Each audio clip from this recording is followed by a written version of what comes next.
First ഈ ഒരു കോഴ്സിന്റെ സ്പെഷ്യാലിറ്റി നമ്മൾ സംസാരിച്ചു.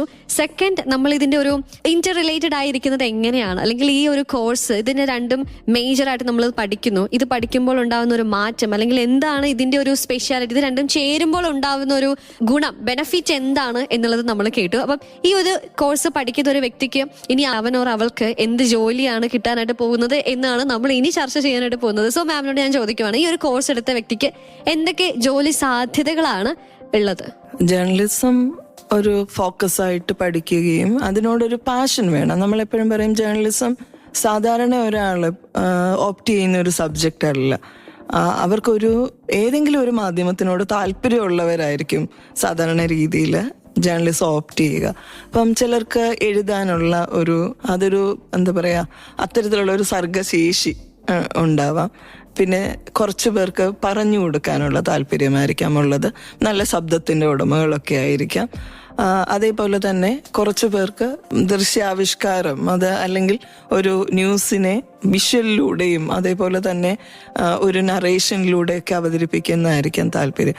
പ്രധാനമായിട്ടും ജേർണലിസത്തിന് നമ്മൾ പറയും കൺവെൻഷണൽ മീഡിയ എന്നൊക്കെയുള്ള രീതിയിലേക്ക് ന്യൂ മീഡിയ വന്നപ്പോൾ നമ്മൾ ക്ലാസിഫൈ ചെയ്ത കുറച്ച് മേഖലകളുണ്ട്. ഇപ്പം പ്രിന്റ് മീഡിയ എന്ന് പറയുന്നുണ്ട്. അപ്പോൾ ആ പ്രിന്റ് മീഡിയയിൽ നമുക്ക് ധാരാളം ജോലി സാധ്യതകൾ ഉണ്ട് എന്നുള്ളതാണ്. അപ്പോൾ എൻ്റെ ഒരു അനുഭവം പറയുകയാണെങ്കിൽ തന്നെ ഒരു കണ്ടന്റ് ഡെവലപ്പറായിട്ട് വേണമെങ്കിൽ നമുക്ക് വെബ്സൈറ്റുകൾക്ക് കണ്ടന്റ് ഡെവലപ്പ് ചെയ്ത് കൊടുക്കുന്ന, ഇപ്പം ധാരാളമായിട്ട് കണ്ടന്റ് ഡെവലപ്പേഴ്സ്, അത് മൾട്ടിനാഷണൽ കമ്പനീസിന് പോലും കണ്ടന്റ് ഡെവലപ്പേഴ്സിനെ ആവശ്യമാണ്. അതേപോലെയുള്ള അത് കൺവെൻഷണൽ മീഡിയ പ്രാക്ടീസ് അല്ല, അതൊരു ന്യൂ മീഡിയ പ്രാക്ടീസാണ്. കാലാകാലം എനിക്ക് തോന്നുന്നു അവിടെ നിന്ന് തുടങ്ങുന്നതായിരിക്കും നല്ലതെന്ന് തോന്നുന്നു. കാലാകാലങ്ങളായിട്ട് നമുക്ക് പ്രിന്റ് മീഡിയ എന്ന് പറയുന്ന ഒരു മാധ്യമമുണ്ട്. അപ്പം മാഗസീൻ ജേർണലിസവും അതേപോലെ തന്നെ ന്യൂസ് പേപ്പേഴ്സുമാണ്. പിന്നെ അത് മാത്രമല്ല, അതിൻ്റെ വേറെ ഒരു ഓഫ് ഷൂട്ടായിട്ട് വേണമെങ്കിൽ പബ്ലിഷിംഗ് സാധ്യതകളൊക്കെ ഉണ്ട്. നിങ്ങൾക്ക് ഒരു പബ്ലിഷറായിട്ട് അതിൻ്റെ ഭാഗമായിട്ട് പ്രൂഫ് റീഡേഴ്സ് ഉണ്ട്, കോപ്പി റൈറ്റേഴ്സ് ഉണ്ട്. പിന്നെ നമ്മളൊരു ന്യൂസ് റൂമിൻ്റെ ഫങ്ഷനിങ്ങിന് തന്നെ എല്ലാ തരത്തിലുള്ള, ഇപ്പോഴത്തെ ന്യൂസ് റൂം എന്ന് പറഞ്ഞാൽ പഴയ പോലെയല്ല. ടൈപ്പ് റൈറ്ററിൽ നിന്ന് നമ്മളിപ്പം ആൻഡ്രോയിഡ് ഫോണിലേക്കും സ്മാർട്ട് ഫോണിലേക്കൊക്കെ മാറിയിരിക്കുന്ന ഒരു കാലഘട്ടത്തിലെ മാധ്യമ പ്രവർത്തനത്തിന് ധാരാളം സാധ്യതകളുണ്ട് പ്രിന്റ് മീഡിയയിൽ. അപ്പം കൺവെൻഷനലി പറയുകയാണെങ്കിൽ കോപ്പി എഡിറ്റേഴ്സ്, കോപ്പി റൈറ്റേഴ്സ് തുടങ്ങിയുള്ള അതേപോലെ റിപ്പോർട്ടിംഗ് എന്ന് പറയുന്ന ഒരു വലിയ ആസ്പെക്റ്റ് ഉണ്ട്. പിന്നെ ജേർണലിസം ട്രെയിനീസ് ആയിട്ട് പോകുന്നവർക്ക് എഡിറ്റിംഗ് ആണ് താല്പര്യമെങ്കിൽ, നമുക്ക് നല്ല ഭാഷാ സ്വാധീനം ഉണ്ടെങ്കിൽ നമുക്കൊരു എഡിറ്ററായിട്ട്, സബ് എഡിറ്ററായിട്ടൊക്കെ ജോലിയിൽ പ്രവേശിക്കാം. അപ്പം അങ്ങനെ പ്രിന്റ് മീഡിയയിൽ ധാരാളം ഓപ്ഷൻസ് ഉണ്ട്. ഇനി ഓഡിയോ മീഡിയം ആണെങ്കിൽ radio, Akashvani, all India radio തുടങ്ങി FM വരെ ഉള്ള ധാരാളം സാധ്യതകൾ ഓഡിയോ മീഡിയയിൽ നിലനിൽക്കുന്നുണ്ട്. വിഷ്വൽ മീഡിയയിലാണെങ്കിൽ നമുക്കിപ്പം കേരളത്തിൽ തന്നെ, നമ്മൾ ഈ ഇന്ത്യയുടെ തെക്കേറ്റത്തുള്ള ഒരു ചെറിയ സംസ്ഥാനമാണ്, പക്ഷെ നമുക്ക് ധാരാളം ചാനലുകളുണ്ട്. ഏഷ്യാനെറ്റ് പ്രൈവറ്റൈസ് ചെയ്ത ആദ്യം വന്ന ചാനൽ ഏഷ്യാനെറ്റാണ്. അപ്പോൾ ഏഷ്യാനെറ്റ് തുടങ്ങി ഇങ്ങോട്ട് ഓരോ ദിവസവും എനിക്ക് തോന്നുന്നു പുതിയ പുതിയ ചാനലുകൾ എമേർജ് ചെയ്തുകൊണ്ടിരിക്കുകയാണ്. അങ്ങനെയുള്ളൊരു കാലഘട്ടമാണ്. കാരണം അങ്ങനെയാണ് നമ്മുടെ ഒരു ന്യൂസിൻ്റെ ഡിസിമിനേഷൻ്റെ രീതി മാറിക്കൊണ്ടിരിക്കുകയാണ്. ടെക്നോളജി അഡ്വാൻസ് ചെയ്യുന്നതനുസരിച്ച് മാറിക്കൊണ്ടിരിക്കുന്ന ഒരു മീഡിയ വേൾഡാണ് നമുക്ക് ചുറ്റുമുള്ളത്. അപ്പോൾ പറഞ്ഞു വരുമ്പം ധാരാളം ചാനലുകൾ കേരളത്തിൽ തന്നെ ഉണ്ട്. നമുക്ക് ഇനി മലയാളമേ കൈകാര്യം ചെയ്യാൻ അറിയുള്ളൂ എങ്കിൽ അത്തരത്തിലുള്ള ധാരാളം ഓപ്ഷൻസ് ഉണ്ട്. അതേപോലെ തന്നെ നാഷണൽ ലെവലിലും ഇന്റർനാഷണൽ ലെവലിലും ഒക്കെ നമുക്ക് ചാനലുകളിൽ അവിടെയാണെങ്കിൽ റിപ്പോർട്ടിങ്ങിനും എഡിറ്റിങ്ങിനും മറ്റ് ടെക്നിക്കലായിട്ടുള്ള പല സാധ്യതകളും, ഇപ്പം നിങ്ങൾക്ക് ക്യാമറ ഹാൻഡിൽ ചെയ്യാനാണ് പറ്റുന്നത് എങ്കിൽ നമുക്ക് അത്തരത്തിലുള്ള സാധ്യതകൾ, അത് എനിക്ക് തോന്നുന്നു സ്പെഷ്യലൈസേഷനിലേക്കൊക്കെ നമ്മൾ പോകേണ്ടിയിരിക്കുന്നു എന്ന് തോന്നുന്നു. ഇപ്പം നമ്മൾ സാധാരണ രീതിയിൽ BCJ, bachelor of communication and journalism പഠിക്കുന്നു, അല്ലെങ്കിൽ ഇതേപോലെ പൊളിറ്റിക്കൽ സയൻസിൻ്റെ കൂടെ ജേർണലിസം പഠിക്കുന്നു, അല്ലെങ്കിൽ കമ്മ്യൂണിക്കേറ്റീവ് ഇംഗ്ലീഷിൻ്റെ കൂടെ ജേർണലിസം പഠിക്കുന്നു. അപ്പം ഒരാൾ ഒരാളുടെ സ്കില്ലും ആപ്റ്റിറ്റ്യൂഡുമാണ് അവർക്ക് ഒരു തൊഴിൽ സാധ്യത ജേർണലിസത്തിൽ കൊടുക്കുന്നതെന്നു. നിങ്ങൾക്ക് നന്നായിട്ട് ക്യാമറ ഹാൻഡിൽ ചെയ്യാൻ അറിയാം, നിങ്ങൾക്ക് അങ്ങനെ ഒരു കോൺസെപ്റ്റ് ഉണ്ട് നിങ്ങളുടെ ഉള്ളിലെങ്കിൽ നമുക്ക് ആ രീതിയിൽ ക്യാമറാമാൻ എന്നുള്ള അല്ല ന്യൂസ് പ്രൊഡക്ഷൻ എന്നുള്ള ഒരു സാധ്യതയിലേക്ക് പോകാം. അപ്പം ധാരാളം ഓപ്പർച്യൂണിറ്റി നമ്മുടെ വിഷ്വൽ മീഡിയയിൽ ജേർണലിസ്റ്റുകൾക്ക് ഉണ്ട്. ഇത് കൂടാതെയുള്ള ഒരു സാധ്യത എന്ന് പറയുന്നത് PRO എന്ന് പറയുന്ന ജേർണലിസത്തിന്റെ ഓരോ മേഖല എടുത്തു നോക്കിയാലും നമുക്ക് ധാരാളം തൊഴിൽ സാധ്യതകളുണ്ട്. എനിക്ക് തോന്നുന്നു ജേർണലിസം എന്ന് പറയുന്ന ഒരു അംബ്രല്ല ടേമാണ്. അതിൻ്റെ കൂടെ ധാരാളം അതിൻ്റെ പാർട്ടായിട്ട് നിൽക്കുന്ന, അതിനോട് ചേർന്ന് നിൽക്കുന്ന ധാരാളം മേഖലകളുണ്ട്. അപ്പം അഡ്വർടൈസിങ് അതൊരു വലിയ തൊഴിൽ സാധ്യതയുള്ള ഒരു ഫിലിം ഇൻഡസ്ട്രി പോലെ തന്നെ ഒരു വലിയ സാധ്യതയുള്ള മേഖലയാണ് അഡ്വർടൈസിങ്. അതിൻ്റെ പ്രൊഡക്ഷൻ ആണെങ്കിലും കണ്ടന്റ് ക്രിയേഷൻ ആണെങ്കിലും ഒക്കെ ധാരാളം സാധ്യതകളുണ്ട്. അവിടെയും കോപ്പി എഡിറ്റേഴ്സ് വേണം, പ്രൂഫ് റീഡേഴ്സ് വേണം, പിന്നെ അഡ്വർടൈസിങ്ങിൻ്റെ ആഡ് ഫിലിം ഡയറക്ടേഴ്സ് വേണം, തുടങ്ങിയുള്ള ധാരാളം. ഇനി ഡിസൈനേഴ്സും ഗ്രാഫിക് ഡിസൈനേഴ്സും നമ്പർ ഓഫ് ടാസ്ക് ആണ് അഡ്വർടൈസിങ്ങിലുള്ളത്. അപ്പം ധാരാളം ഞാൻ പറയുന്ന ഒന്നുകൂടെ എടുത്തു പറയുകയാണ്, നമുക്കതിനോടൊരു പാഷൻ ഉണ്ടാവണം. അതേപോലെ തന്നെ നമുക്കതിലൊരു സ്കില്ലും ആപ്റ്റിറ്റ്യൂഡും ഉണ്ടാകണം. അതാണ് നിങ്ങളെ ഏത് തരത്തിലുള്ള മാധ്യമ പ്രവർത്തനം നടത്തണമെന്നുള്ളത് തീരുമാനിക്കുന്നത്. PRO എന്ന് ഞാൻ പറഞ്ഞു തുടങ്ങിയിരുന്നു, പബ്ലിക് റിലേഷൻസ് ഓഫീസർ എന്ന് പറയും. മൾട്ടിനാഷണൽ കമ്പനി ആണെങ്കിലും ഒരു ചെറിയ ഫേം ആണെങ്കിലും ഒരു NGO ആണെങ്കിലും ഗവൺമെൻറ് ഓർഗനൈസേഷൻസ് ആണെങ്കിലും ഒക്കെ നമുക്ക് PROസിനെ ആവശ്യമാണ്, പബ്ലിക് റിലേഷൻസ് ഓഫീസർ എന്ന് പറയുന്നത്. അപ്പോൾ ആ public relation officer Kerala PSC വഴി റിക്രൂട്ടഡ് ആവുന്നുണ്ട്. അപ്പം എല്ലാ ഡിപ്പാർട്ട്മെൻറ്റുകളിലും PRO ഉണ്ട്, കോളേജസിനുണ്ട്, യൂണിവേഴ്സിറ്റീസിനുണ്ട്. അപ്പം ഏതൊരു ഇൻസ്റ്റിറ്റ്യൂഷൻ ആണെങ്കിലും അതിൻ്റെ ഒരു ലാൻഡ്മാർക്ക് ആയിട്ടുള്ള ഒരു ഓപ്പർച്യൂണിറ്റി അല്ലെങ്കിൽ ഒരു തൊഴിൽ സാധ്യതയാണ് PRO, പബ്ലിക് റിലേഷൻസ് ഓഫീസർ. അതിന് ഒരു അത്തരത്തിലുള്ള ഇപ്പം കേരള മീഡിയ അക്കാദമിയുടെ കോഴ്സൊക്കെ പഠിക്കുകയാണെങ്കിൽ അവർ പ്രത്യേകം അഡ്വർടൈസിങ് ആൻഡ് PR എന്ന് പറയുന്ന ഒരു കോഴ്സ് അവിടെ റൺ ചെയ്യുന്നുണ്ട്. അപ്പം അതാണ് പോകാനെങ്കിൽ ഡിഗ്രി കഴിഞ്ഞതിന് ശേഷം നിങ്ങൾ അത് ഓപ്റ്റ് ചെയ്യുവാണെങ്കിൽ അങ്ങനെയുള്ള ഓപ്പർച്യൂണിറ്റി ഉണ്ട്. അഡ്വർടൈസിങ് മേഖലയെക്കുറിച്ച് പഠിക്കാൻ ഇപ്പം ധാരാളം ഡിസൈനിങ് പഠിക്കാനായിട്ടുള്ള കോഴ്സസ് ഉണ്ട്, ഡിജിറ്റൽ മാർക്കറ്റിംഗ് കോഴ്സസ് ഉണ്ട്. അപ്പം നമുക്ക് എന്താണോ നമ്മുടെ കപ്പ് ഓഫ് ടീ എന്താണ് എന്നുള്ളത് നമ്മൾ ഐഡന്റിഫൈ ചെയ്യുക ആണ് പ്രധാനമായിട്ടും ഇതിലുള്ളത്. പിന്നെ ഒരു വലിയ മേഖല സ്ക്രിപ്റ്റ് റൈറ്റിംഗ് തുടങ്ങിയുള്ള. അപ്പം നമ്മൾ അതിൻ്റെ ബേസ് എന്ന് പറയുന്നത് ജേർണലിസം പഠിക്കുമ്പം നമ്മൾ പ്രാക്ടീസ് ചെയ്യുകയാണ്. ഇപ്പം ഡോക്യുമെൻ്ററി പഠിക്കാനുണ്ടാവും, ഫിലിമിനെ കുറിച്ചുള്ള ഫിലിം അനാലിസിസ്, ഫിലിം സ്റ്റഡീസ് എന്തായാലും മാസ്റ്റേഴ്സിൽ ജേർണലിസം പഠിക്കുമ്പോൾ ഒരു കമ്പണൻ്റ് ആണ്. അപ്പം ഫിലിം റിവ്യൂയിങ്, ഒരു ഫിലിം ജേർണലിസ്റ്റ് ആയിട്ട് നിങ്ങൾക്ക് മാറാനായിട്ട് പറ്റും. അല്ല നമ്മുടെ ഒരു മേഖല കുറച്ച് അന്വേഷണാത്മകമായിട്ടുള്ള ഒരു എക്സ്പ്ലോറിംഗ് ആയിട്ടുള്ള ഒരു ഇൻപുട്ടാണ് നമുക്ക് ഉള്ളത് എങ്കിൽ നമുക്ക് ആ തരത്തിലൊരു ഇൻവെസ്റ്റിഗേറ്റീവ് ജേർണലിസ്റ്റ് ആയിട്ട് മാറാം. കുറച്ചുകൂടെ സൊസൈറ്റിയോട് അടുത്ത് നിൽക്കുന്ന ഒരു വ്യക്തിയാണ് നിങ്ങൾക്കൊരു സോഷ്യൽ ആക്ടിവിസത്തിൻ്റെ എലമെൻ്റ് ഉണ്ടെങ്കിൽ നിങ്ങൾക്കൊരു ഡെവലപ്മെൻറ്റ് ജേർണലിസ്റ്റ് ആയിട്ട് മാറാം. അഡ്വർടൈസിങ് മേഖലയാണെങ്കിൽ നമുക്ക് അഡ്വർടൈസിങ്ങിൽ കുറേ അധികം തൊഴിൽ സാധ്യതയുള്ളൊരു മേഖലയാണ്. പബ്ലിക് റിലേഷൻസ് ഉണ്ട്, അതേപോലെ തന്നെ ഫിലിം റിലേറ്റഡ് ആയിട്ടുള്ള കുറേ അധികം ഫിലിം ജേർണലിസം എന്ന് പറയുന്ന ഒരു പ്രത്യേക സാധ്യത തന്നെ അവിടെ ഉണ്ട്. അപ്പം ധാരാളം തൊഴിൽ മേഖലകൾ. കാരണം ഇന്നത്തെ ലോകം, നമുക്ക് ചുറ്റുമുള്ള ലോകം താല്പര്യപ്പെടും. നമ്മളിപ്പോൾ പറയും ഈ കാലഘട്ടത്തിനെ നമ്മൾ പറയുന്ന ഇൻഫർമേഷൻ ഏജ് എന്ന വൈജ്ഞാനിക യുഗം എന്ന് പറയുന്നത്, നമ്മുടെ നോളജ് എക്കോണമി എന്നാണ് നമ്മൾ പറയുന്നത്. അപ്പം നിങ്ങൾക്ക് എന്ത് കയ്യിലുണ്ടോ അതിനെ നമുക്ക് ഒരു പ്രോഡക്റ്റ് ആയിട്ട് എത്തിക്കാൻ പറ്റുന്ന രീതിയിൽ നിങ്ങൾ കേപ്പബിൾ ആണെങ്കിൽ ധാരാളം തൊഴിൽ സാധ്യതകൾ. കാരണം ജേർണലിസം പഠിച്ചു കഴിഞ്ഞാൽ നമുക്ക് ഈ ഒരു മേഖലയെക്കുറിച്ചുള്ള അറിവിൻ്റെ ഒരു വലിയ ആകാശം നമ്മുടെ മുന്നിൽ തുറന്നു വയ്ക്കുക.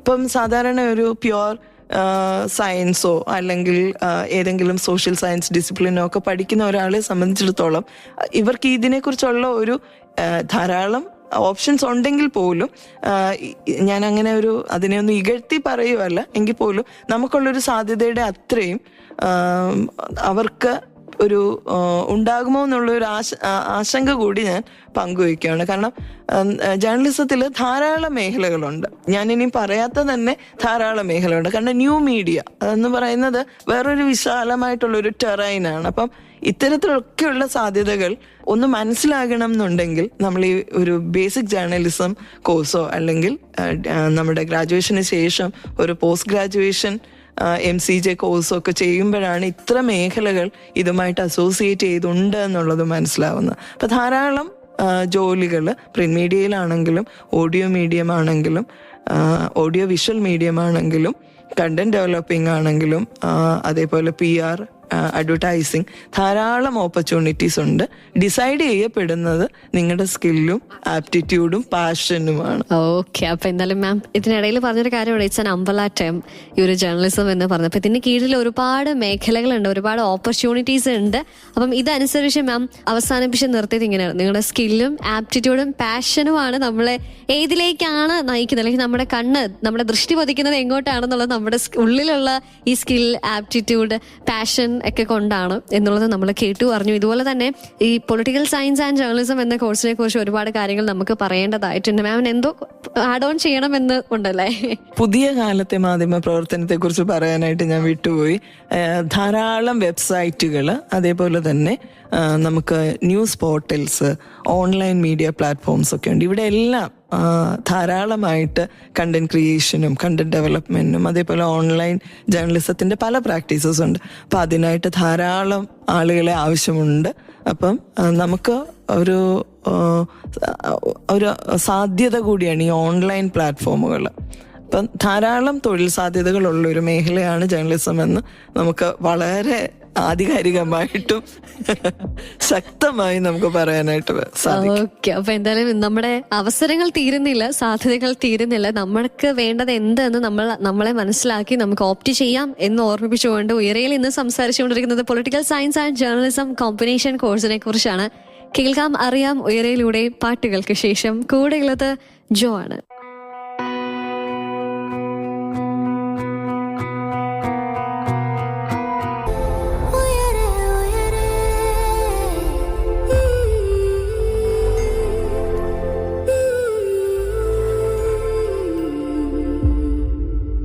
സർഗക്ഷേത്ര 89.6 FM ഉയരെയാണ്. പറക്കാൻ കൊതിക്കുന്നവർക്ക് ചിറകായി ഉയരെ. ഇന്ന് ഉയരയിൽ നമ്മൾ കേട്ടുകൊണ്ടിരിക്കുന്നത് political science and journalism combination കോഴ്സിനെ കുറിച്ചാണ്. ഈ ഒരു കോഴ്സ് കേരളത്തിൽ ഒരൊറ്റ കോളേജിലേ ഉള്ളൂ, അത് സെന്റ് സേവിയേഴ്സ് കോളേജ് വൈക്കത്ത് ആണ്.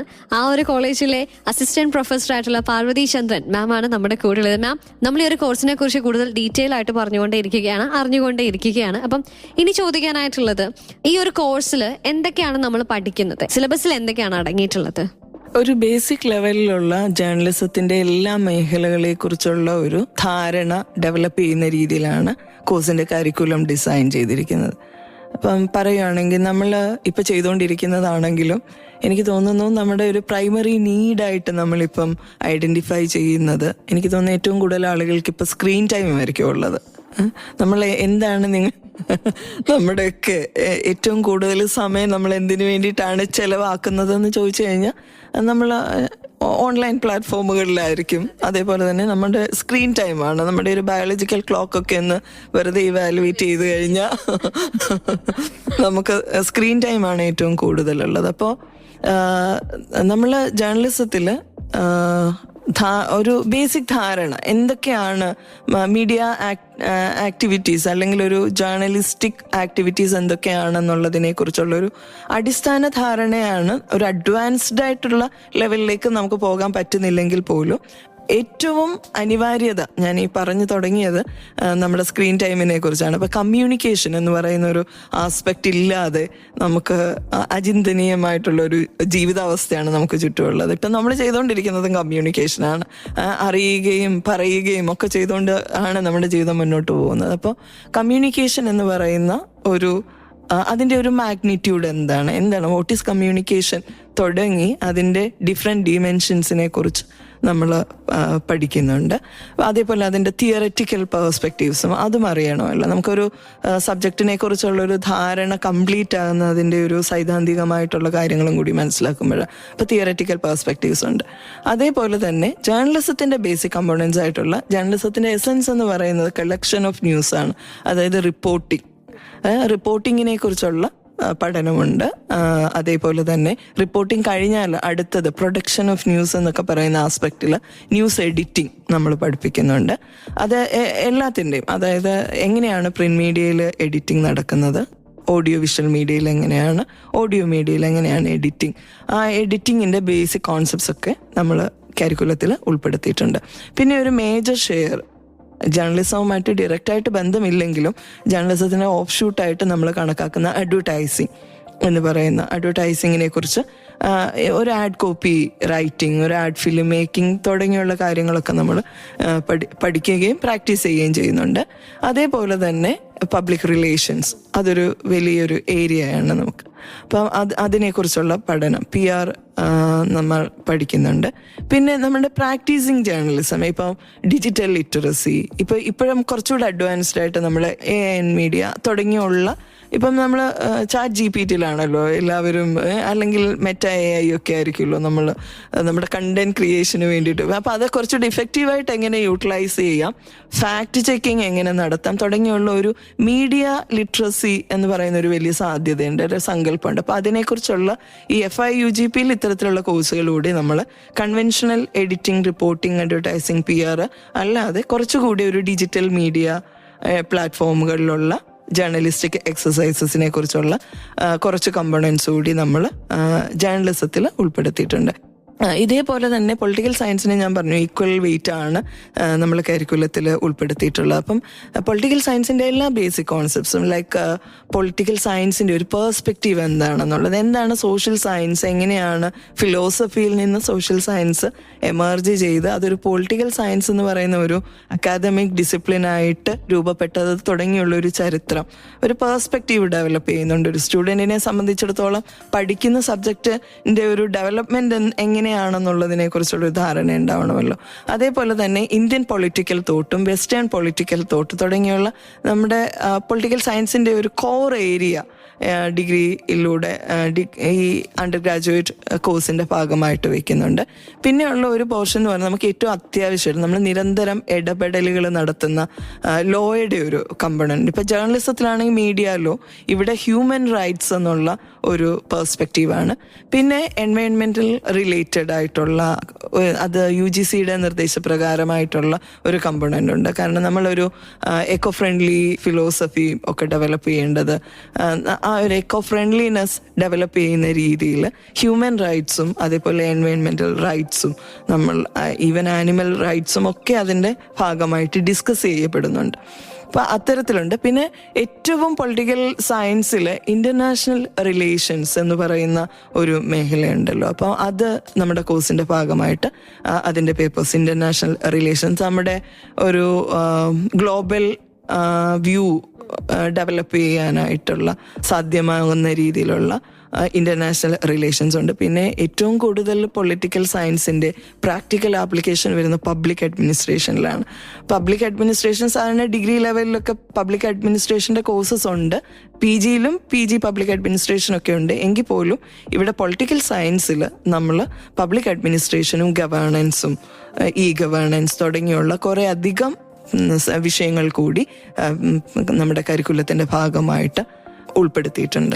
രണ്ടും ഈക്വൽ വെയിറ്റിലാണ്. കാരണം ഏതാണ്ട് പൊളിറ്റിക്കൽ സയൻസ് പഠിക്കുന്ന ഒരാൾക്ക് ഒരു ഗ്ലോബൽ ഔട്ട്ലുക്ക് ഉണ്ടാവണം, ഇന്റർനാഷണൽ റിലേഷൻസിനെ കുറിച്ചുള്ളൊരു ധാരണ ഉണ്ടാകണം. അതേപോലെ തന്നെ നമ്മൾ ഈ ഹ്യൂമാനിറ്റീസിൽ നമ്മുടെ മനസ്സിൽ സൊസൈറ്റിയോടുള്ള ഒരു സൊസൈറ്റൽ കൺസേൺ ഡെവലപ്പ് ചെയ്യണം.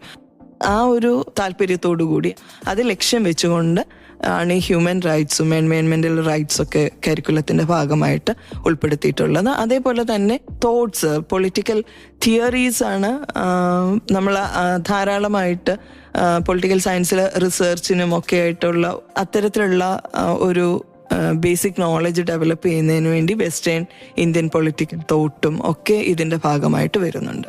Okay okay. അപ്പൊ എന്താണ് ഈ ഒരു കോഴ്സിൽ എന്തൊക്കെ സിലബസ് ആണ് അടങ്ങിയിട്ടുള്ളത്, അല്ലെങ്കിൽ സിലബസിൽ എന്തൊക്കെയാണ് സിലബസിന്റെ ഒരു ഓവറോൾ പിക്ചറാണ് ഞാൻ പറഞ്ഞത്.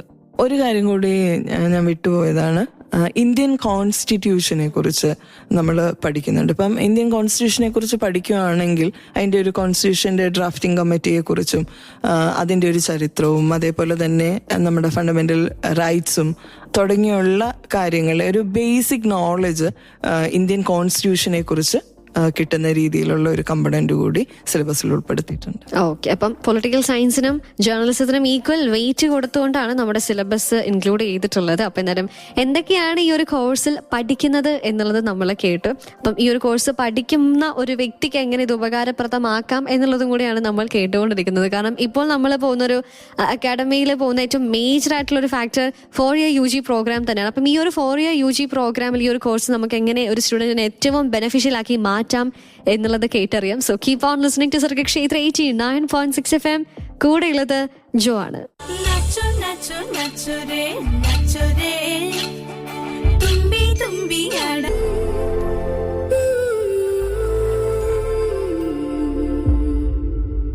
Welcome back to Uyare on Sarga Kshetra 89.6 FM. പറക്കാൻ കൊതിക്കുന്നവർക്ക് ചിറകായി ഉയരെ. ഓരോരുത്തരും പറക്കാൻ ആഗ്രഹിക്കുന്നത് പല ദിശയിലേക്കായിരിക്കും. പൊളിറ്റിക്കൽ സയൻസ് എന്ന ദിശയിലേക്ക് അല്ലെങ്കിൽ ജേർണലിസം എന്ന ദിശയിലേക്ക് പറക്കാൻ ആഗ്രഹിക്കുന്നവര് കേൾക്കേണ്ട അറിയേണ്ട കാര്യങ്ങളാണ് ഇന്ന് നമ്മൾ ഉയരയിലൂടെ ചർച്ച ചെയ്തുകൊണ്ടിരിക്കുന്നത്, കേട്ടുകൊണ്ടിരിക്കുന്നത്. ഇക്കാര്യങ്ങളൊക്കെ പറഞ്ഞു തരാനായി നമ്മുടെ കൂടെയുള്ളത് Parvathy Chandran, assistant professor of journalism from saint Xavier's college Vaikom. Ma'am, നമ്മൾ ഈ ഒരു കോഴ്സ് ഇന്റർ റിലേറ്റഡ് ആയിട്ടുള്ളത് എങ്ങനെയാണ്, അതിന്റെ അനിവാര്യത എന്തുമാത്രമാണ് തുടങ്ങിയ കാര്യങ്ങളൊക്കെ നമ്മൾ കേട്ടു. ആൻഡ് ഇപ്പോൾ അക്കാഡമിക് ഇയറിൽ ഏറ്റവും സ്പെഷ്യലായി നിൽക്കുന്ന ഒരു കാര്യം എന്ന് പറയുന്നത് നമ്മൾ 4 year UG പ്രോഗ്രാമിലാണ് എന്നുള്ളതാണ്. അപ്പം ഈ 4 year UG പ്രോഗ്രാമിന്റെ കീഴിൽ വരുമ്പോൾ ഈ പൊളിറ്റിക്കൽ സയൻസ് ആൻഡ് ജേർണലിസം എടുത്ത കുട്ടിക്ക് മറ്റെന്തെങ്കിലും കോഴ്സുകൾ പഠിക്കാനുള്ള സാധ്യതയുണ്ടോ? ഇപ്പൊ മൈനറായിട്ട് മറ്റോ എന്തെങ്കിലും സാധ്യതകൾ ഏതൊക്കെയാണ്? നമ്മുടെ യൂണിവേഴ്സിറ്റി ഒരു ഏറ്റവും അക്കാദമിക് ഫ്ലെക്സിബിലിറ്റി FIUGP പ്രോഗ്രാം ഇപ്പം നമ്മൾ 4 year ഡിഗ്രി പ്രോഗ്രാം ആകുമ്പോൾ എല്ലാവർക്കും അതിനെക്കുറിച്ചൊരു ഭയമാണുള്ളത്.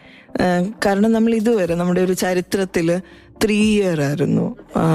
പിന്നെ അല്ലെങ്കിൽ ഓണേഴ്സ് ഡിഗ്രി ഒക്കെ പണ്ട് ഉണ്ടായിരുന്നു. പിന്നെ പുറത്ത് നമ്മുടെ കേരളത്തിന് വെളിയിലുള്ള പല യൂണിവേഴ്സിറ്റികളും ഓണേഴ്സ് പ്രോഗ്രാമൊക്കെ ഓഫർ ചെയ്യുന്നുണ്ടായിരുന്നു. പക്ഷെ അതെല്ലാം 3 year ലിമിറ്റഡ് ആയിരുന്നു. 3 വർഷം കൊണ്ട് നമുക്ക് ഡിഗ്രി നേടാനാവും എന്നുള്ളതായിരുന്നു എല്ലാവരുടെയും അങ്ങനെ ഒരു വിശ്വാസമോ അല്ലെങ്കിൽ ഒരു ആചാരമോ ഒക്കെ ആയിട്ടാണ് ഈ 3 year എന്നുള്ള അതൊരു സംസ്കാരമായിരുന്നു എന്ന് വേണമെങ്കിൽ, ഒരു അക്കാദമിക് കൾച്ചറായിരുന്നു എന്ന് നമുക്ക് പറയാം. പക്ഷെ ഇപ്പൊ വന്നിട്ടുള്ള, അതായത് പുതുതായിട്ട് നമ്മൾ ഡിസൈൻ ചെയ്ത FIUGP പ്രോഗ്രാമിനുള്ളത് മാക്സിമം അക്കാദമിക് ഫ്ലെക്സിബിലിറ്റിയാണ്. അതായത് നമുക്ക് ഒരു വർഷം കഴിയുമ്പം വേണമെങ്കിൽ നമുക്ക് നമ്മൾ പഠിച്ച ഡിസിപ്ലിനിൽ നിന്ന് മാറി വേറെ ഏതെങ്കിലും ഒരു വിഷയം, ഇപ്പം നമ്മൾ അന്നേരമായിരിക്കും ഒരു പുതിയ വിഷയത്തെക്കുറിച്ച് അറിയുന്നത്, അത് ആ കോളേജിൽ ഓഫർ ചെയ്യുന്നുണ്ടെങ്കിൽ അല്ലെങ്കിൽ അത് വേറെ ഏതെങ്കിലും കോളേജിൽ ഓഫർ ചെയ്യുന്നുണ്ടെങ്കിൽ ആ കുട്ടിക്ക് അത് പിന്നെ ഓപ്റ്റ് ചെയ്യാനുള്ള ഒരു ഫെസിലിറ്റി, അത് അത്രയും അക്കാദമിക് ഫ്ലെക്സിബിലിറ്റി ഈ FIUGP പ്രോഗ്രാം ഓഫർ ചെയ്യുന്നുണ്ട്. ഇപ്പം ജേർണലിസത്തിൻ്റെ പൊളിറ്റിക്കൽ സയൻസിൻ്റെയും FIUGP ഡബിൾ മേജർ പ്രോഗ്രാം നമ്മുടെ കോളേജ് ഓഫർ ചെയ്യുന്ന saint Xavier's college Vaikom offer ചെയ്യുന്ന കോഴ്സിൽ എക്കണോമിക്സിന്റെ ഒരു കമ്പണന്റ് അവർക്ക് ഫസ്റ്റ് ഇയർ തന്നെ ബേസിക്സ് ഓഫ് എക്കണോമിക്സ് പഠിക്കുന്നുണ്ട്. അപ്പം ഇവർക്കൊരു വളരെ നല്ലൊരു കോമ്പിനേഷനാണ് കിട്ടുന്നത്. ഇപ്പം നമുക്കൊരു മാധ്യമപ്രവർത്തകനാകുവാണെങ്കിൽ ഒരു ബജറ്റ് ഇവാലുവേഷൻ നടത്തണം എന്നുണ്ടെങ്കിൽ ബേസിക് ഇക്കണോമിക്സിന്റെ കോൺസെപ്റ്റ് അറിയുന്നത് വളരെ നല്ലതാണ്. അതേപോലെ തന്നെ പൊളിറ്റിക്കൽ സയൻസിന്റെ ഒരു കോംബോ ഉള്ളത് എപ്പോഴും വലിയൊരു അഡ്വാൻറ്റേജ് ആണ്. ഇതൊക്കെ ഒരു വലിയ അഡ്വാൻറ്റേജ് ആണ്. അപ്പോൾ ഇക്കണോമിക്സ് പഠിക്കാനായിട്ടുള്ളൊരു സാധ്യതയുണ്ട്. അതേപോലെ തന്നെ political science double major, journalism double മേജറായിട്ട് ഓപ്റ്റ് ചെയ്തിരിക്കുന്നവർക്ക് നമ്മുടെ ഈ കോഴ്സിൻ്റെ ഭാഗമായിട്ട് MDC എന്ന് പറയുന്ന ഒരു കമ്പോണൻ്റ് ഉണ്ട്, മൾട്ടി ഡിസിപ്ലിനറി കോഴ്സസ്. ഈ മൾട്ടി ഡിസിപ്ലിനറി കോഴ്സസ് എന്ന് പറഞ്ഞാൽ ഏത് ഡിപ്പാർട്ട്മെൻറ്റിനും അത് അവർക്ക് ഓഫർ ചെയ്യാം, ഏത് സ്റ്റുഡൻറ്റിനും അത് ഓപ്റ്റ് ചെയ്യുകയും ചെയ്യും. ഇപ്പം നമ്മുടെ ഡിപ്പാർട്ട്മെൻറ്റ് ഓഫർ ചെയ്യുന്നത് ബേസിക്സ് ഓഫ് ഫോട്ടോഗ്രാഫിയാണ്. അപ്പം അത് താല്പര്യമുള്ള ആർക്ക് വേണമെങ്കിലും ബേസിക്സ് ഓഫ് ഫോട്ടോഗ്രാഫി ഓഫർ ചെയ്യാനായിട്ട് പറ്റും.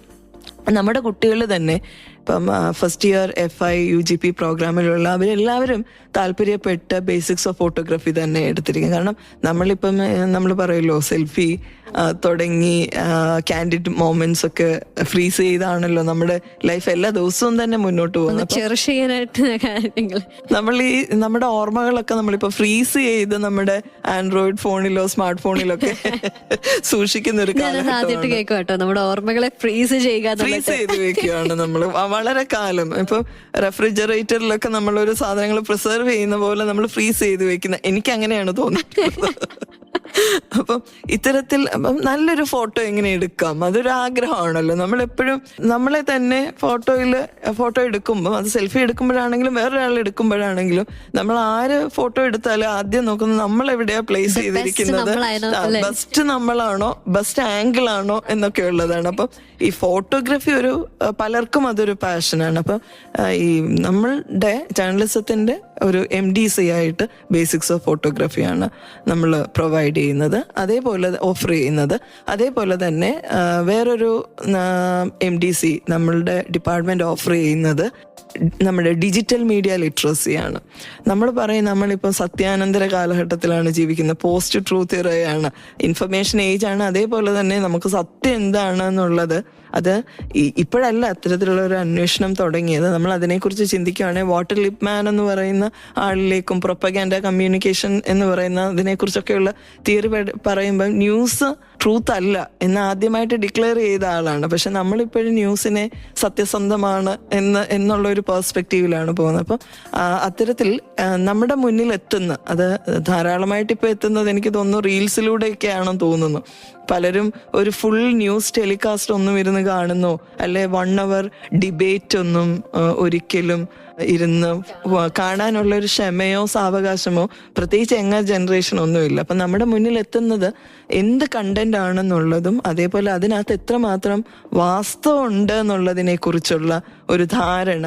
നമ്മൾ റാഷമൺ എന്ന് പറഞ്ഞിട്ടുള്ള ഒരു ജാപ്പനീസ് മൂവിയുണ്ട് അകിര കുറോസാവയുടെ. അപ്പം അതിനകത്ത് ഒരു ഇൻസിഡന്റ് ആണ് നടന്നത്, പക്ഷെ 4 പേര് 4 രീതിയിൽ ആ കഥ പറയുന്നുണ്ട്. അപ്പൊ ഇതിലേതാ സത്യം എന്നാണ് ഫിലിം മേക്കർ ഡയറക്ടർ നമ്മളോട് ചോദിക്കുന്നത്. അപ്പൊ അതേപോലെയാണ് നമ്മുടെ മുന്നിൽ നിരവധി കണ്ടന്റുകളാണ് എത്തുന്നത്. അതിൽ ഏതാണ് സത്യം, ഏതാണ് മിഥ്യ, ഏതാണ് വാസ്തവം അവാസ്തവം എന്നൊക്കെയുള്ള ഒരു കൺഫ്യൂഷനിൽ ജീവിക്കുന്ന ഒരു കാലഘട്ടം കൂടിയാണ്. അപ്പം ഈ മീഡിയ ലിറ്ററസി എന്ന് പറയുന്നത് പണ്ട് നമ്മളെ ഒരു എന്താ പറയുക നമ്മള് ഇലിറ്ററേറ്റ് എന്നുള്ള ഇതിൽ നിന്നും ലിറ്ററേറ്റിലേക്ക് സാക്ഷരതയിലൂടെയൊക്കെ നമ്മൾ വന്നു.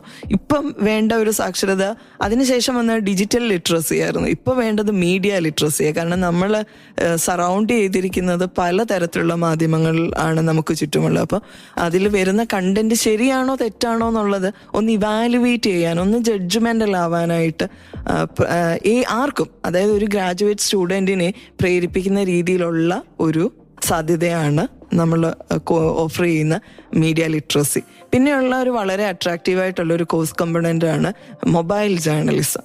മോജോ എന്നൊക്കെ നമ്മൾ പറയാറുണ്ട്, മൊബൈൽ ജേർണലിസം. അപ്പോൾ നമുക്കൊരു മൊബൈൽ ഫോൺ ഉണ്ടെങ്കിൽ നമുക്ക് എന്ത് വേണമെങ്കിലും നടത്താം എന്നുള്ളൊരു അവസ്ഥയാണ് ഇപ്പം.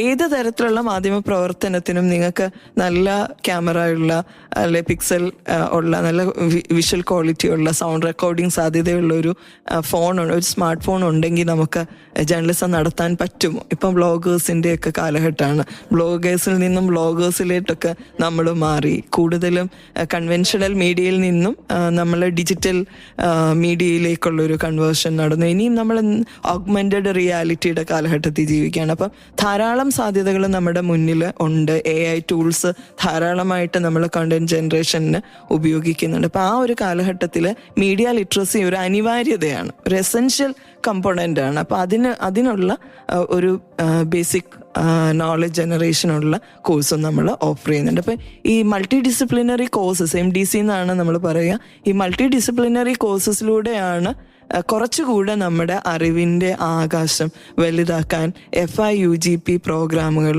ഒരു സ്റ്റുഡൻറ്റിനെ സഹായിക്കുന്നത്. യെസ്, നമ്മൾ ഈ ഒരു 4A UG പ്രോഗ്രാമിനെ കുറിച്ച് പറയുകയാണെങ്കിൽ ഒരു സ്റ്റുഡൻറ് സെൻട്രിക് പ്രോഗ്രാം എന്ന് തന്നെയാണ് പറയാനായിട്ട് സാധിക്കുന്നത്. ഈ ഒരു 4 year UGPയിൽ എങ്ങനെയാണ് പൊളിറ്റിക്കൽ സയൻസ് ആൻഡ് ജേർണലിസം എന്ന കോഴ്സ് നമുക്ക് ഉപകാരപ്പെടുന്നത് എന്നും ആൻഡ് സെന്റ് സേവിയേഴ്സ് കോളേജിൽ നമുക്ക് ചൂസ് ചെയ്യാൻ പറ്റുന്ന അല്ലെങ്കിൽ നൽകുന്ന മൾട്ടി ഡിസിപ്ലിനറി കോഴ്സുകൾ ഏതൊക്കെ എന്നുള്ളതും ഒക്കെ നമ്മൾ കേട്ടു. നമ്മുടെ പാഷൻ എന്താണെന്ന് തിരിച്ചറിഞ്ഞ് ഒരു കുട്ടി ഒരു 4 year UGPയിലേക്ക് അപ്രോച്ച് ചെയ്യുകയാണെങ്കിൽ അവർക്ക് നല്ലൊരു റിസൾട്ട് തന്നെ കാണാനായിട്ട് സാധിക്കും എന്നുള്ളതും ഓർമ്മിപ്പിച്ചുകൊണ്ട് എന്തായാലും പാട്ടുകളിലേക്കാണ് പോകുന്നത്. പാട്ടുകൾക്ക് ശേഷം കേൾക്കാം പൊളിറ്റിക്കൽ സയൻസ് ആൻഡ് ജേർണലിസം എന്ന കോമ്പിനേഷൻ കോഴ്സിന്റെ മറ്റു വിശേഷങ്ങൾ, നമ്മൾ അറിഞ്ഞിരിക്കേണ്ട മറ്റു തലങ്ങൾ എന്തൊക്കെ ഏതൊക്കെ എന്നുള്ളത്. So keep on listening to Sargakshetra 89.6 FM കാതോരം കരുതലായി കാലത്തിനൊപ്പം.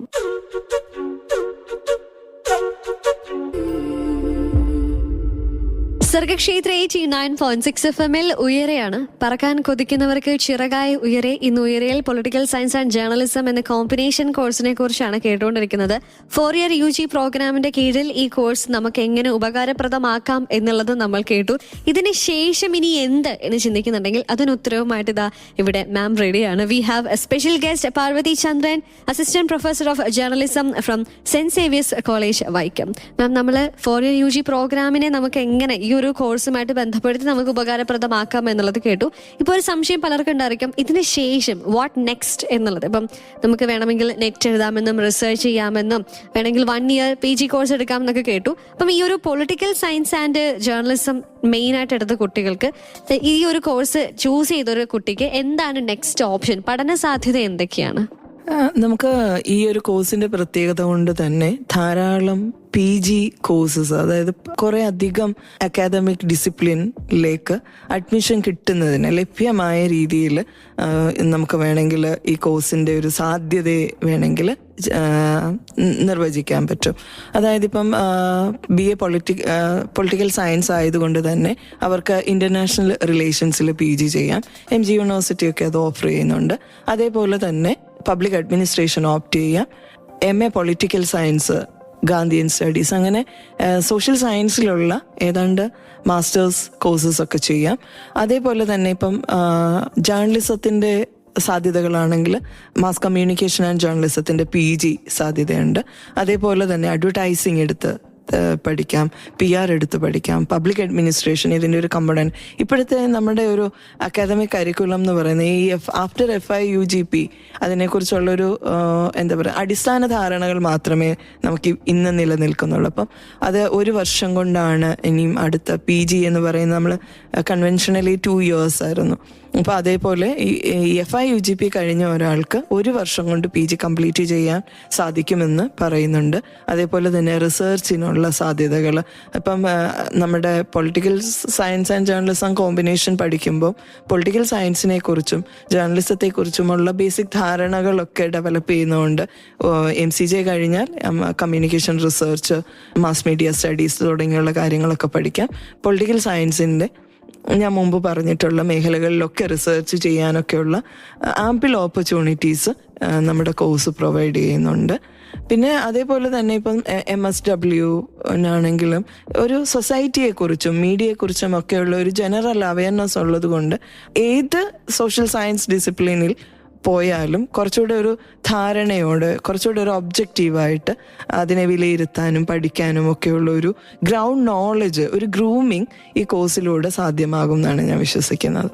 ഓക്കെ, അപ്പം ഈ ഒരു കോഴ്സ് എടുത്തതിന് ശേഷം നമുക്ക് ഇനിയും പഠിക്കണമെന്ന് ആഗ്രഹിക്കുന്നവരൊന്നുണ്ടെങ്കിൽ അല്ലെങ്കിൽ അവർക്ക് ചൂസ് ചെയ്യാനായിട്ട് പറ്റുന്ന ഒരുപാട് സാധ്യതകൾ മുന്നിലുണ്ട് എന്ന് ഉറപ്പ് വരുത്തിക്കൊണ്ടുള്ള കാര്യമാണ് മാം ഇപ്പോൾ പറഞ്ഞത്. അപ്പം എന്നാലും ഈ ഒരു കോഴ്സിനെ കുറിച്ച് ധാരാളം കാര്യങ്ങൾ ഇനിയും അറിയേണ്ടതായിട്ടുണ്ട്. കേൾക്കാം ഉയരയിലൂടെ.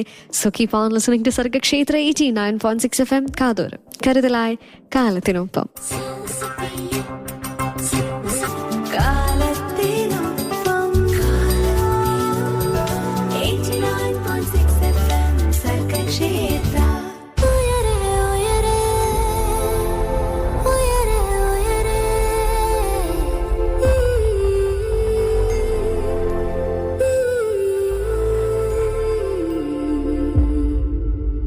സർഗക്ഷേത്ര 89.6 FM ഉയരെയാണ് പറകാൻ കൊതിക്കുന്നവർക്ക് ചിറകായി ഉയരെ. പൊളിറ്റിക്കൽ സയൻസ് ആൻഡ് ജേർണലിസം എന്ന കോമ്പിനേഷൻ കോഴ്സിനെ കുറിച്ച് സംസാരിച്ചുകൊണ്ടിരിക്കുമ്പോൾ ഈ ഒരു കോഴ്സിനെ കുറിച്ച് സംസാരിക്കാനായിട്ട് നമ്മുടെ കൂടെ ഉള്ളത് സെന്റ് സേവിയേഴ്സ് കോളേജ് വൈക്കം. അവളെ ജേർണലിസം ഡിപ്പാർട്ട്മെന്റിലെ അസിസ്റ്റന്റ് പ്രൊഫസറായ പാർവതി ചന്ദ്രൻ മാം ആണ്. മാം നമ്മൾ സംസാരിച്ചപ്പോൾ പറഞ്ഞു 13 വർഷമായിട്ട് ഈ ഒരു മേഖലയിലാണ്, അധ്യാപക മേഖലയിൽ മാം തുടർന്നുകൊണ്ടേയിരിക്കുന്നു, സഞ്ചരിച്ചുകൊണ്ടേയിരിക്കുന്നു. അപ്പം മാമിനോട് ചോദിക്കാനുള്ള ഒരു കാര്യം എന്താണെന്ന് വെച്ചാൽ, ഇപ്പം 2025 വരുമ്പോഴും കുട്ടികൾക്ക് ഈ ഒരു വിഷയത്തോടുള്ള അപ്രോച്ച് എന്തുമാത്രമായി അവർ പോസിറ്റീവ്ലി അപ്രോച്ച് ചെയ്യുന്നുണ്ട്? കുട്ടികൾക്ക് ആ ഒരു എന്താ പറയുക, അറിയാനുള്ള ഒരു ആഗ്രഹം കൂടിക്കൊണ്ടുവരികയാണ്. എന്താണ് കുട്ടികൾക്ക് ഈ ഒരു വിഷയത്തോടുള്ള ഒരു അപ്രോച്ച് എന്തുമാത്രം വർദ്ധിച്ചു അല്ലെങ്കിൽ ഇരട്ടിച്ചു? എങ്ങനെയാണ് അതിൻ്റെ ഒരു അവസ്ഥ എങ്ങനെയാണ്? എൻ്റെ ഒരു 13 വർഷത്തെ അധ്യാപന ജീവിതത്തിൻ്റെ ഇടയിൽ ഞാൻ മനസ്സിലാക്കിയിട്ടുള്ളത്, എനിക്ക് കിട്ടുന്ന കുട്ടികൾ, പ്രത്യേകിച്ച് പൊളിറ്റിക്കൽ സയൻസും ജേർണലിസം ഓപ്റ്റ് ചെയ്യുന്ന കുട്ടികൾ ഒരു റെയർ ബ്ലെൻഡാണ്. കാരണം എന്താണെന്ന് വെച്ച് കഴിഞ്ഞാൽ അതിനകത്ത് ഒരു മേജർ ഷെയർ പൊളിറ്റിക്കൽ സയൻസ് തന്നെ പഠിക്കാനും അതിൻ്റെ റിസർച്ച് ഓറിയൻറ്റഡ് ആയിട്ടും ടീച്ചിങ്ങും ഒക്കെ താല്പര്യപ്പെട്ട് വരുന്ന, പൊളിറ്റിക്കൽ സയൻസ് പഠിക്കാനായിട്ട് വരുന്ന ഒരു കൂട്ടം വിദ്യാർത്ഥികളുണ്ട്.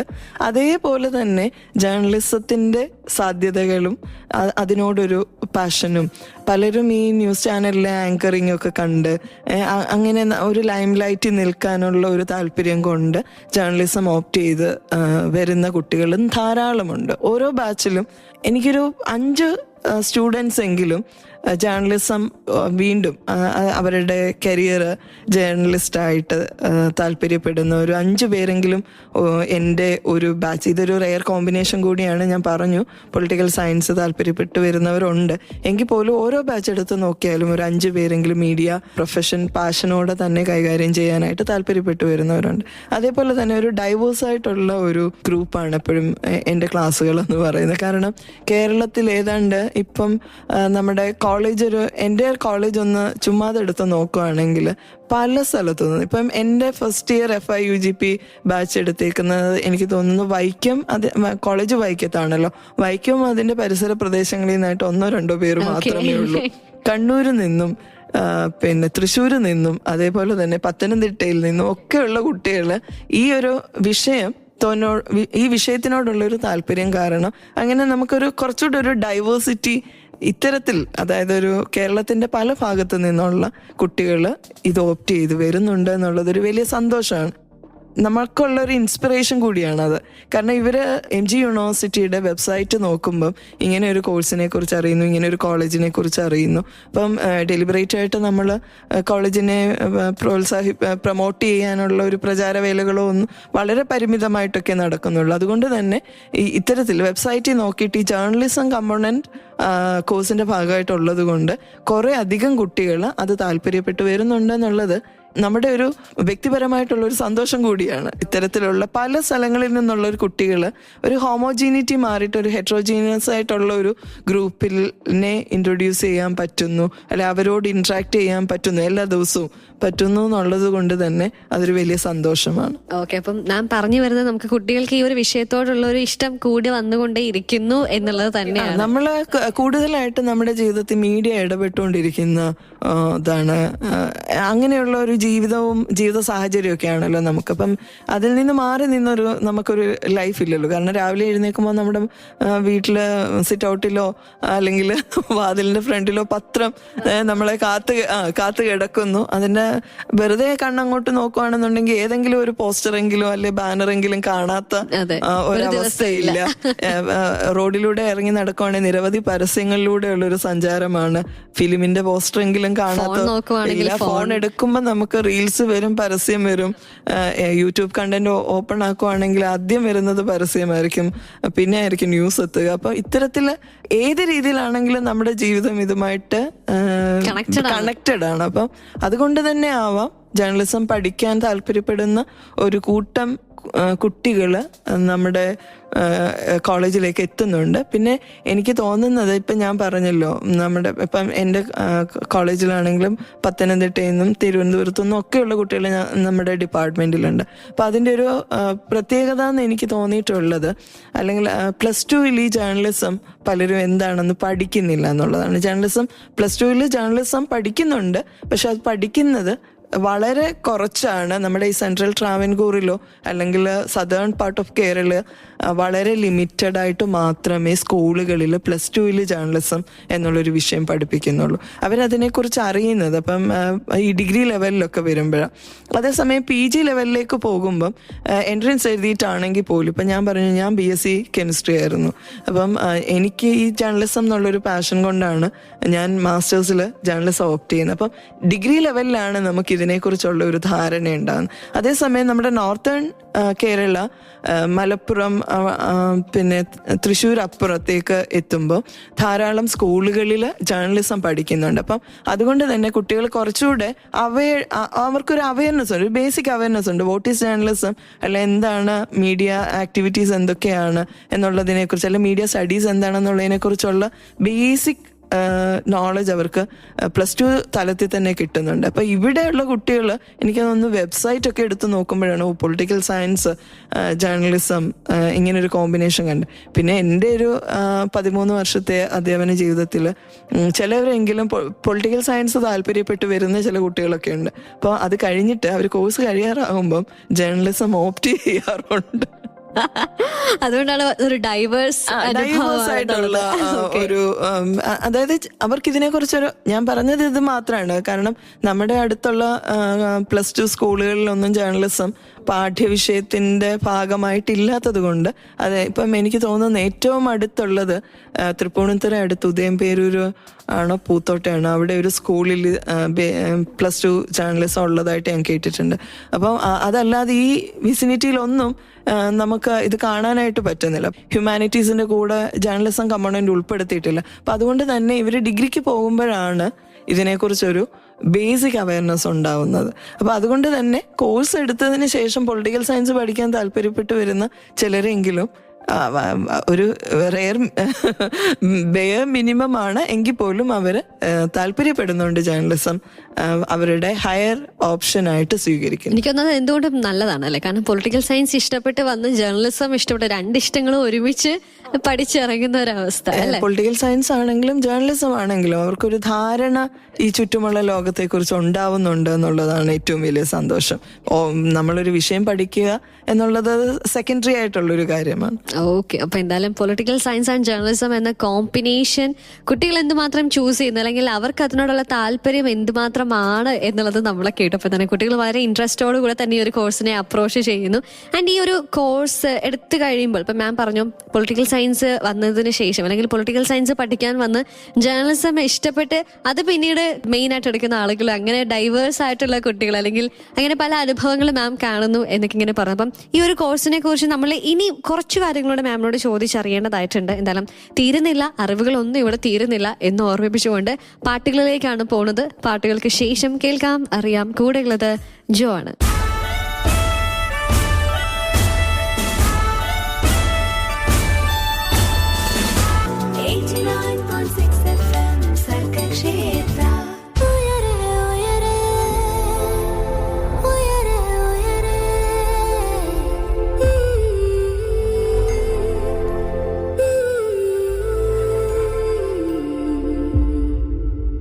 സർഗക്ഷേത്ര 89.6 FM ഉയരെയാണ്. പറക്കാൻ കൊതിക്കുന്നവർക്ക് ചിറകായി ഉയരെ. ഇന്ന് നമ്മൾ സംസാരിച്ചുകൊണ്ടിരുന്നത് പൊളിറ്റിക്കൽ സയൻസ് ആൻഡ് ജേർണലിസം എന്ന കോമ്പിനേഷൻ കോഴ്സിനെ കുറിച്ചാണ്.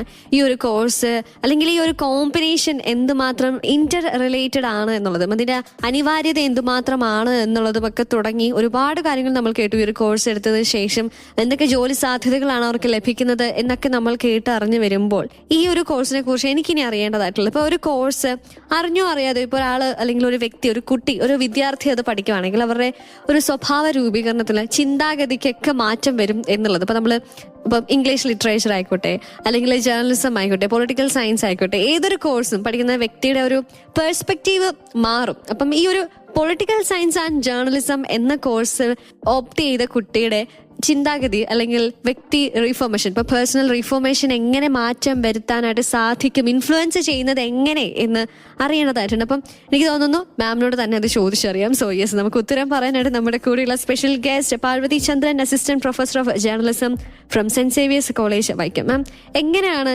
ഇത് അവരുടെ വ്യക്തി രൂപാന്തരത്തെ അല്ലെങ്കിൽ രൂപീകരണത്തെ ഇൻഫ്ലുവൻസ് ചെയ്യുന്നത് എങ്ങനെയാണ് ഈ ഒരു കോഴ്സ്? നമ്മുടെ ഒരു അക്കാദമിക് കൾച്ചർ അല്ലെങ്കിൽ ഒരു കരിക്കുലം ഡിസൈൻ ചെയ്യുമ്പോൾ നമ്മളെപ്പോഴും പ്രാധാന്യം കൊടുക്കുന്നത് ഒരു കുട്ടിക്ക് ക്രിട്ടിക്കൽ തിങ്കിങ്ങിനുള്ളൊരു സാധ്യത. നമ്മൾ ക്വസ്റ്റ്യൻ പേപ്പർ എടുക്കുമ്പോൾ പോലും ഒരു അനാലിസിസ്, അങ്ങനെ ഒരു പേഴ്സ്പെക്റ്റീവ് ചോദിക്കുക, ഒന്ന് ഒരു കാര്യത്തെ വിലയിരുത്താനായിട്ട് പറ്റണം എന്നുള്ളത്. അപ്പം ഒരു സയൻസ് പഠിക്കുന്ന ഒരു കുട്ടിക്ക് സയൻറ്റിഫിക് സ്പിരിറ്റിലേക്കാണ് എത്തുക. അതായത് 100% ഒബ്ജക്റ്റീവ് ആയിട്ട് ഒരു എക്സ്പെരിമെൻ്റ് ചെയ്യുക, അല്ലെങ്കിൽ അത്തരത്തിൽ ലോജിക്കലി ഒരു കാര്യത്തെ മനസ്സിലാക്കുക, അല്ലെങ്കിൽ റാഷണാലിറ്റി എന്ന് പറയുന്ന ഒരു കാര്യമായിരിക്കും സയൻസിൽ നമ്മൾ പറയുന്നത്. ഈ ഹ്യൂമാനിറ്റീസും സോഷ്യൽ സയൻസും ഒക്കെ പഠിക്കുന്ന കുട്ടികൾ ഒരു സോഷ്യൽ എഞ്ചിനീയറിംഗ് പേഴ്സ്പെക്റ്റീവിലായിരിക്കണം അവരെ മോൾഡ് ചെയ്യേണ്ടതെന്നാണ്.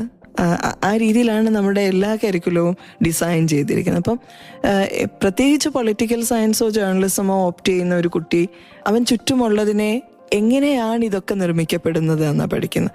അവൻ വായിക്കുന്ന വാർത്ത എങ്ങനെയാണ് സൃഷ്ടിക്കപ്പെടുന്നത്, എവിടെ നിന്നാണ് അത് കളക്ട് ചെയ്യപ്പെടുന്നത്, എങ്ങനെയാണത് അവൻ്റെ മുന്നിലേക്ക് എത്തുന്നത്.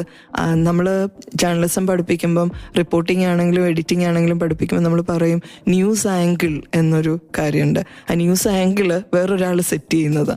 നമ്മളിപ്പോൾ ക്യാമറയിലൂടെ എന്നെ ഒരാൾ കാണുവാണെങ്കിൽ ആ ക്യാമറമാനാണ് ഡിസൈഡ് ചെയ്യേണ്ടത് എങ്ങനെയാണ് എന്നെ കാണേണ്ടതെന്ന്. അപ്പം ഇതിൻ്റെ ഇടയ്ക്ക് ഒരു വലിയ ഒരു എഡിറ്റിങ് നമ്മൾ അറിയാതെ നടക്കുന്നുണ്ട്. അപ്പം അതിനെക്കുറിച്ചൊരു ബോധ്യത്തോടു കൂടി ഒരു വാർത്തയെ അപ്രോച്ച് ചെയ്യുമ്പം അവന് വേറൊരു ധാരണ ഉണ്ടാവുകയാണ്. ഇത് ഈ രീതിയിലൊക്കെ ആയിരിക്കാം ഒരു തേർഡ് പേഴ്സൺ അല്ലെ ഒരു മിഡിൽ പേഴ്സൺ ഇത് ഡിസൈൻ ചെയ്തിട്ടുണ്ടാകുക. അപ്പം മറ്റേത് കോഴ്സ് പഠിക്കുന്ന കുട്ടിയെക്കാട്ടിലും സൊസൈറ്റിയെ നന്നായിട്ട് അറിയാൻ, ഒരു പോളിസി വാല്യുവേഷൻ ആണെങ്കിലും ഒരു കോൺസ്റ്റിറ്റ്യൂഷൻ അമെൻമെൻറ്റ് നടക്കുവാണെങ്കിലും മറ്റ് ഏത് കണ്ടംപററി ആയിട്ടുള്ള വിഷയങ്ങളാണെങ്കിലും, പൊളിറ്റിക്കൽ ആവാം അല്ലെങ്കിൽ ഇനി ഒരു ക്രൈം നടക്കുവാണെങ്കിൽ പോലും അതിന് ഒരു ഡിഫറെൻറ്റ് പേഴ്സ്പെക്റ്റീവിൽ അതിനെ നോക്കിക്കാണാനായിട്ട്, കുറച്ചുകൂടെ ഒബ്ജക്റ്റീവായിട്ട് നോക്കിക്കാണാൻ, അതേ സമയം ഒരു സൊസൈറ്റൽ കൺസേണോടുകൂടി ഒരു ഹ്യൂമാനിറ്റേറിയൻ ആസ്പെക്റ്റ് ബിൽഡ് ചെയ്യാൻ ഒക്കെ പറ്റുന്ന രീതിയിലാണ് കരിക്കുലം ഡിസൈൻ ചെയ്തിരിക്കുന്നത്. അത്തരത്തിലുള്ള ഒരു ജനറേഷനെയാണ് നമുക്ക് വേണ്ടതെന്ന് എനിക്ക് തോന്നുന്നു. കാരണം യുക്തിയോടെ ചിന്തിക്കുന്ന, മറ്റ് പറയുന്ന തരത്തിലുള്ള ഇപ്പം റേസിസത്തെക്കുറിച്ച് അവൻ പൊളിറ്റിക്കൽ സയൻസ് പഠിക്കുമ്പം അതിൻ്റെ ഒരു ലോങ് ഹിസ്റ്ററിയും കൂടി അവന് മനസ്സിലാവുകയാണ്. അത് പഠിച്ച് പരീക്ഷയോടെ എഴുതുവാണ്, വെറുതെ വായിക്കുമല്ലോ. ഇപ്പം നമ്മളൊരു നോവലോ കഥയോ ഒക്കെ വായിക്കുവാണെങ്കിൽ ചിലപ്പോൾ ചില കാര്യങ്ങൾ മാത്രമേ നമ്മളെ സ്പർശിക്കുന്നുള്ളൂ. ഇതൊരു കോഗ്നിറ്റീവ് എലമെൻ്റ് കൂടെ അതിനകത്ത് വരുമോ, പഠിച്ചത് റീപ്രൊഡ്യൂസ് ചെയ്യേണ്ട ഒരു എക്സസൈസും കൂടി ഉള്ളത് കൊണ്ട് ഇത്തരത്തിലുള്ള വിഷയങ്ങൾ, ഇപ്പം ഹ്യൂമൻ റൈറ്റ്സിനെ കുറിച്ച് പഠിക്കുന്ന ഒരാൾ, അല്ലെങ്കിൽ കോൺസ്റ്റിറ്റ്യൂഷനെ കുറിച്ച് പഠിക്കുന്ന ഒരാൾ, അല്ലെങ്കിൽ ഒരു ഫണ്ടമെൻ്റൽ റൈറ്റ്സിനെ കുറിച്ച് പഠിക്കുന്ന ഒരു വിദ്യാർത്ഥി തീർച്ചയായിട്ടും, അല്ലെങ്കിൽ ഒരു കോപ്പിറൈറ്റ് ആക്ടിനെ കുറിച്ച്, ഇതെല്ലാം ഇവരുടെ സിലബസിൻ്റെ ഭാഗമായിട്ട് വരുന്ന കുറേ പേഴ്സ്പെക്റ്റീവാണ്. അല്ലെങ്കിൽ IPR ഇൻ്റലക്ച്വൽ പ്രോപ്പർട്ടി റൈറ്റിനെ കുറിച്ച് പഠിക്കുന്ന ഒരു കുട്ടി അവൻ്റെ ഒരു കോൺട്രിബ്യൂഷൻ ഉണ്ട് സൊസൈറ്റിയിൽ, അല്ലെങ്കിൽ അവൻ അതിനെക്കുറിച്ച് ചിന്തിക്കുന്നത് വ്യത്യസ്തമായിട്ടുള്ള രീതിയിലായിരിക്കും. അപ്പം അതാണ് നമ്മൾ ഈ കോഴ്സിൽ നിന്നും പ്രതീക്ഷിക്കുന്നത്. കുറച്ചൊരു ഒബ്ജക്റ്റീവായിട്ട് നമ്മുടെ ജീവിത സാഹചര്യങ്ങളെ ആണെങ്കിലും നമുക്ക് ചുറ്റും നടക്കുന്ന സംഭവങ്ങളെ ആണെങ്കിലും ലോജിക്കലായിട്ടും ഒബ്ജക്റ്റീവായിട്ടും നോക്കി മനസ്സിലാക്കാനും അതിനകത്ത് നമുക്ക് എന്ത് ചെയ്യാനായിട്ട് പറ്റും, അത് ഒരു മാധ്യമപ്രവർത്തകനാണെങ്കിൽ അത് ശരിയുടെ പക്ഷത്തിൽ നിന്ന് ചൂണ്ടിക്കാണിക്കാനുള്ള ഒരു സാധ്യതയുണ്ട്. ഒരു പൊളിറ്റിക്കൽ അനലിസ്റ്റ് ആണെന്നുണ്ടെങ്കിൽ ആ ഒരു പേഴ്സ്പെക്റ്റീവ് അയാൾക്ക് ഏത് പ്ലാറ്റ്ഫോമിലൂടെ വേണമെങ്കിലും ഷെയർ ചെയ്യാനായിട്ട് പറ്റും. അതേപോലെ തന്നെ ഒരു പോളിസി മേക്കറായിട്ട് പബ്ലിക് അഡ്മിനിസ്ട്രേഷനൊക്കെ പഠിച്ചതിന് ശേഷം ഒരു പോളിസി മേക്കിങ്ങിലേക്കൊക്കെ പോകുകയാണെങ്കിൽ അതിൻ്റെ സാധ്യത വേറെയാണ്. അവൻ കുറച്ചുകൂടി ഒരു സൊസൈറ്റൽ കൺസേണോടുകൂടി ഒരു സോഷ്യൽ എഞ്ചിനീയറിംഗ് ദൗത്യം എനിക്കുണ്ട് എന്ന് മനസ്സിലാക്കി മുന്നേറുവാനായിട്ട്, ജീവിതത്തിലാണെങ്കിലും പ്രൊഫഷണലി ആണെങ്കിലും പേഴ്സണലി ആണെങ്കിലും മുന്നേറാനായിട്ടുള്ളൊരു സാധ്യത ആണ് ഇത്തരത്തിലുള്ള കോഴ്സുകൾ മുന്നോട്ട് വയ്ക്കുന്നതെന്നാണ് എൻ്റെ ബലമായ വിശ്വാസം. ഓക്കെ, അപ്പം എന്തായാലും ഈ ഒരു കോഴ്സിനെ കുറിച്ച് ധാരാളം കാര്യങ്ങൾ ഇനിയും അറിയേണ്ടതായിട്ടുണ്ട്. കേൾക്കാം ഉയരയിലൂടെ. So keep on listening to Sargakshetra 89.6 FM കാതോരം, കരുതലായി കാലത്തിനൊപ്പം.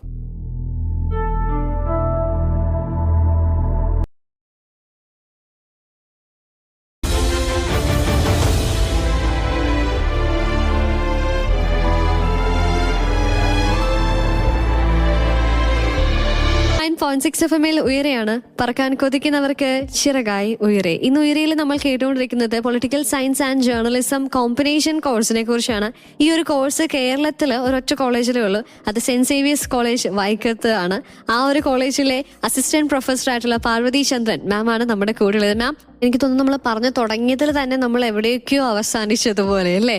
ഇപ്പം ഈ ഒരു കോമ്പിനേഷൻ അല്ലെങ്കിൽ പൊളിറ്റിക്കൽ സയൻസ് ആൻഡ് ജേർണലിസം എന്ന കോഴ്സ്, അത് രണ്ടും പഠിക്കുന്നുള്ളത് മ്യൂച്വലി ഇതെങ്ങനെ റിലേറ്റഡ് ആയിട്ടിരിക്കുന്നു, അതിന്റെ അനിവാര്യത എന്താണ് എന്നുള്ളത് മാം പറഞ്ഞതുപോലെ തന്നെ ഈ ഒരു കോഴ്സ് പഠിച്ചത് കൊണ്ട് ഒരു വ്യക്തിയുടെ പേഴ്സ്പെക്റ്റീവ്, ഇപ്പം ഞാനും ഓർക്കുന്നുണ്ട് പണ്ട് പഠിപ്പിച്ചുകൊണ്ടിരുന്നപ്പോൾ സാറ് പറഞ്ഞപ്പോൾ സോഷ്യോളജി അല്ലെങ്കിൽ ഒരു ഹ്യൂമാനിറ്റേറിയൻ കോഴ്സ് പഠിക്കുന്ന ഹ്യൂമാനിറ്റി കോഴ്സുകൾ സെലക്ട് ചെയ്ത ഒരു കുട്ടിക്ക് അല്ലെങ്കിൽ വിദ്യാർത്ഥിക്ക് പല ഡയമെൻഷൻസിലൂടെ ഒരു കാര്യത്തെ അപ്രോച്ച് ചെയ്യാനായിട്ട് പറ്റുന്നു, കുറച്ചും കൂടെ ഹ്യൂമാനിറ്റേറിയൻ ആയിട്ട് അപ്രോച്ച് ചെയ്യാനായിട്ട് പറ്റുന്നു. അങ്ങനെ നമ്മൾ ഇത് പഠിക്കുന്നതിനോടൊപ്പം തന്നെ നമ്മുടെ സമൂഹത്തിൽ നടക്കുന്ന പല കാര്യങ്ങളും ശരിയോ തെറ്റോ എന്തെന്ന് അതിന്റെ ബേസിക് അറിഞ്ഞുകൊണ്ട് നമുക്ക് അതിനെ അപ്രോച്ച് ചെയ്യാനായിട്ട് സാധിക്കുന്നു. അതാണ് ഈ ഒരു കോഴ്സ് ഒരു രൂപീകരണം അല്ലേ. ഞാൻ എപ്പോഴും എൻ്റെ കുട്ടികളോട് പറയാറുണ്ട്, നമ്മൾ എന്തിനാ ഇതൊക്കെ പഠിക്കുന്നതെന്ന് നമ്മൾ അറിഞ്ഞിരിക്കണം എന്ന് പറയാറുണ്ട്. അപ്പം ഞാൻ പറയും, സയൻസ് പഠിക്കുന്ന ഒരു കുട്ടിയെ സംബന്ധിച്ചിടത്തോളം, അല്ലെ എഞ്ചിനീയറിംഗ് പഠിക്കുന്ന ഒരു കുട്ടിയെ സംബന്ധിച്ച്, അല്ലെങ്കിൽ മെഡിക്കൽ സയൻസ് പഠിക്കുന്ന ഒരു കുട്ടിയെ സംബന്ധിച്ചിടത്തോളം അവന് കൃത്യമായിട്ട് ചില ടാസ്കുകൾ അവിടെ അസൈൻ ചെയ്തിട്ടുണ്ട്.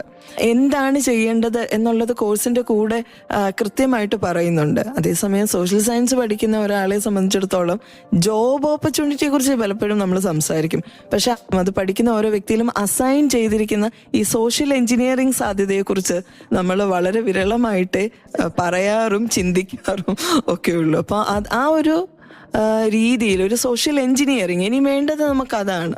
കാരണം നമുക്ക് ചുറ്റുമുള്ള ഇപ്പൊ കേരളത്തിന്റെ ഒരു സമകാലിക അവസ്ഥ ചിന്തിച്ചു കഴിഞ്ഞാൽ ഓരോ ദിവസവും ന്യൂസ് പേപ്പർ എടുക്കുമ്പം അല്ലെ ഒരു ഫ്ലാഷ് ന്യൂസ് കാണുമ്പോഴൊക്കെ നമുക്കൊരു വല്ലായ്മയാണ് അനുഭവപ്പെടുന്നത്.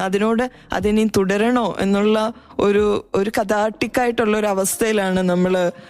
പിന്നെ ഓരോ ന്യൂസ് എന്ന് പറയുന്നത് ഇപ്പൊ ഗ്രീക്കിൽ നമ്മൾ പറയുമല്ലോ, ഒരു ട്രാജിക് ഡ്രാമ കാണുന്നത് പോലത്തെ അവസ്ഥയിലേക്ക് റിപ്പീറ്റഡ് ആയിട്ട് നമ്മളൊരു കാര്യം കാണുമ്പോൾ നമുക്ക് അതിനോട് വിരക്തി തോന്നുക എന്ന് പറയുന്ന ഒരു സൈക്കോളജിക്കലായിട്ടുള്ള ഒരു അവസ്ഥ കൂടിയുണ്ട്. അപ്പം അങ്ങനെയുള്ള വാർത്തകൾ കാണുന്ന ഇടത്തിൽ നിന്നുകൊണ്ട് ഒരു കുട്ടി പൊളിറ്റിക്കൽ സയൻസ് പഠിച്ചാലും ജേർണലിസം പഠിച്ചാലും അവനിൽ അസൈൻ ചെയ്തിരിക്കുന്നത് സോഷ്യൽ എഞ്ചിനീയറിംഗ് ആണ് എന്നുള്ള ഒരു ബോധ്യം ഉണ്ടാക്കി കൊടുക്കുന്ന രീതിയിൽ വേണം നമ്മൾ ഏത് സോഷ്യൽ സയൻസ് ആണെങ്കിലും ഏത് ഹ്യൂമാനിറ്റേറിയൻ കോഴ്സസ് ആണെങ്കിലും, അത് ലാംഗ്വേജ് ആവാം, അല്ലെ സാഹിത്യമാകാം, സിനിമയാകാം, എക്കണോമിക്സ് ആവാം, സാമ്പത്തിക ശാസ്ത്രമാകാം, എന്ത് പഠിപ്പിക്കുമ്പോഴും ഈ ഒരു ആസ്പെക്ട് കൂടി നമ്മൾ മുന്നോട്ട് ചൂണ്ടിക്കാണിച്ചു കൊടുക്കണം. അങ്ങനെയാണെങ്കിൽ അധ്യാപനം തന്നെ പൂർണ്ണമാകും എന്നാണ് ഞാൻ വിശ്വസിക്കുന്നത്. യെസ്, ഇപ്പം നമ്മുടെ സമകാലിക അവസ്ഥയിലെ കാര്യങ്ങളും ഒക്കെ ചൂണ്ടിക്കാണിച്ചുകൊണ്ടാണ് നമ്മൾ ഇന്നത്തെ ഉയരെ ഇവിടെ വൈൻഡപ്പ് ചെയ്യുന്നത്.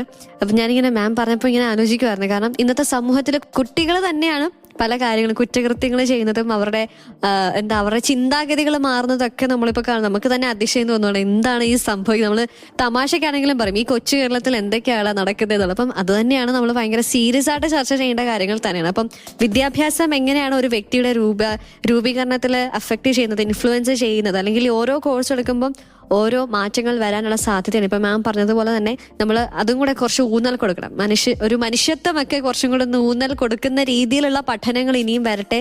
അതൊക്കെയാണ് നമ്മൾ ഈ കോഴ്സിലൂടെയും പഠിക്കുന്നത് എന്ന് ഓർമ്മിപ്പിച്ചുകൊണ്ട് നമ്മൾ ഇന്നത്തെ ഉയരെ ഇവിടെ വൈൻഡപ്പ് ചെയ്യുകയാണ്. മാം, താങ്ക് യു സോ മച്ച്. ഒരുപാട് കാര്യങ്ങൾ നമ്മളിന്ന് സംസാരിച്ചല്ലേ. ഈ ഒരു പൊളിറ്റിക്കൽ സയൻസ് ആൻഡ് ജേർണലിസം എന്ന കോഴ്സിനെ കുറിച്ച് നമ്മൾ ഒരുപാട് കാര്യങ്ങൾ സംസാരിച്ചു. അവസാനമായിട്ട് മാമിന് എന്താണ് നമ്മളെ കേട്ടുകൊണ്ടിരിക്കുന്നവരോട് പറയാനായിട്ടുള്ളത്? ഒരു ടീച്ചർ എന്നുള്ള രീതിയിൽ നന്നായി പഠിക്കുക എന്നുള്ള ഒരു കാര്യമാണ് എനിക്ക് പറയാനുള്ളത്. ഏത് കാര്യമാണെങ്കിലും നമ്മൾ അതിനോടൊരു പാഷനോടുകൂടി കൂടുതൽ അറിയാനായിട്ട്, അത് പരീക്ഷ എഴുതാനോ അല്ലെങ്കിൽ മാർക്ക് നേടാനോ ഒന്നുമുള്ളൊരു പഠനമല്ല ഞാൻ ഉദ്ദേശിക്കുന്നത്. നന്നായി പഠിക്കുക എന്ന് പറയുന്നത് ശ്രീനാരായണ ഗുരുവൊക്കെ പറഞ്ഞതുപോലെ അറിയാനായിട്ടും അത് അറിയിക്കാനായിട്ടും, അതായത് നമുക്ക് കിട്ടിയ അറിവിനെ മറ്റുള്ളവരിലേക്ക് എത്തിക്കാനായിട്ടുമുള്ള ഒരു പഠനം അതെല്ലാവർക്കും ഉണ്ടാവണം. അതായത് ഇപ്പോൾ ഒരു കോളേജിൽ പോയി പഠിക്കുന്നതൊന്നും അല്ല. എല്ലാ ദിവസവും എന്തെങ്കിലും പുതിയ കാര്യങ്ങൾ പഠിക്കാനും പുതിയ ചിന്തകളിലേക്ക് എത്താനും പുതിയ മൂല്യങ്ങളിലേക്ക് സഞ്ചരിക്കാനും ഒക്കെയുള്ള ഒരു മനസ്സ് നമുക്ക് ഉണ്ടാവട്ടെ എന്നുള്ളത് മാത്രമാണ് എനിക്ക് പറയാനുള്ളത്. Okay ma'am, thank you so much. Ma'am ഇത്രയും നേരം നമ്മളോട് സംസാരിച്ചു.